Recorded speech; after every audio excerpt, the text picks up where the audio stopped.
অনেক ভাই জানতে চান যে ধর্ষণের সাজা কোরআন এবং সুন্নায় কি বলা আছে, ইসলামে কি বলা আছে। আমরা ইসলামকে স্বাভাবিক অবস্থায় নিজের গায়ে মাখাতে না চাইলেও যখন আর কোনো উপায় থাকে না, দেয়ালে পিঠ থেকে যায়, তখন অনেক সময় ইসলামকে আমরা স্মরণ করি, মনে করি যে ইসলামী বিচার থাকলে বোধহয় এ ধর্ষণ টর্ষণ ঠেকানো যাবে। কারণ সৌদি আরবে কোরআনের আইন, সুন্নার আইন প্রচলিত আছে। এ দেশের বহু ভুল ত্রুটি, বহু সমালোচনার জায়গা আছে, সেটা ভিন্ন বিষয়, কিন্তু আদালতগুলোতে এখনও বিচার হয় যেই সংবিধানের আলোকে, সেটা হলো কোরআন এবং সুন্না। এবং সমস্ত আদালতগুলোর 100% জজ হলেন বড় বড় ওলামা একরাম, তারা কোরআন হাদিস দিয়েই বিচার করেন। আর এই বিচারের কারণে এই দেশে ধর্ষণ সারা পৃথিবীর যেই কোনো দেশের চাইতে প্রতি বছর সবচাইতে কম হয়। সুতরাং অনেক মুসলমানের আগ্রহ আমাদের দেশে যে তাহলে ইসলামের ধর্ষণের কি শাস্তি আছে, যে শাস্তিটা কার্যকর থাকার কারণে সৌদি আরবে ধর্ষণের মাত্রা সবচাইতে কম। প্রিয় ভাইয়েরা আমার, ইসলামে ধর্ষণের যে শাস্তি সেটা সাধারণ জেনার যে শাস্তি আছে সেই শাস্তির সাথে আরও প্লাস হবে। কোনো ক্ষেত্রে জেনার কি শাস্তি? জেনার শাস্তি হলো বিবাহিত নারী পুরুষ যদি জেনা করে তাহলে শরীয়তে তাদেরকে মৃত্যুদণ্ডের নির্দেশ করে রজমের মাধ্যমে।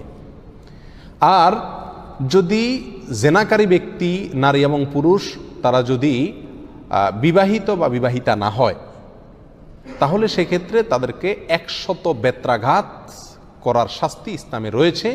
এবং সেই শাস্তি, জেনার যে শাস্তি, সে সম্পর্কে আল্লাহ বলেছেন ওয়ালিয়াশহাদ আযাবাহুমা তাইফাতুম মিনাল মুমিনিন, মুমিনদের একটা দল এই শাস্তি দেখবে, তাদের সামনে শাস্তি দেওয়া হবে যাতে অন্যরা সবাই সোজা হয়ে যায়, এখান থেকে শিক্ষা গ্রহণ করে, ভয় পায়। তো এটা হলো জেনার শাস্তি।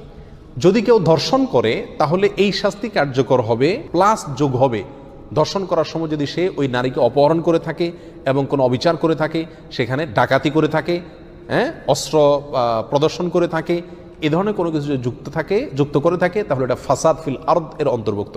আর ফাসাদ ফিল আরদের শাস্তি কি?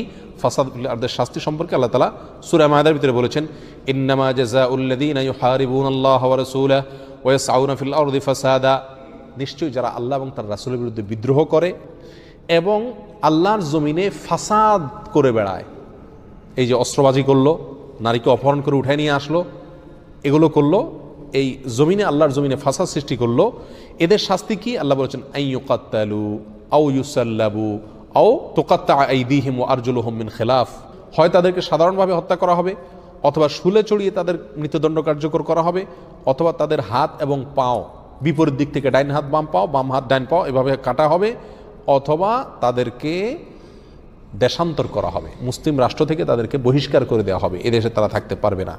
এই আয়াতের আলোকে সৌদি আরবের সর্বোচ্চ ওলামা পরিষদ, যার প্রধান এবং নেতৃত্বে ছিলেন শেখ বিন বাজ রাহিমাহুল্লাহ, তারা সিদ্ধান্ত দিয়েছেন যদি কেউ কোনো নারীকে বা কোনো মানুষকে অপহরণ করে অস্ত্রের মুখে বলপূর্বক এবং তাকে তুলে নিয়ে যায়, তাহলে এটা ফাসাদ ফিল আরদের অন্তর্ভুক্ত হবে এবং এই আয়াতের শাস্তি তার জন্য কার্যকর হবে।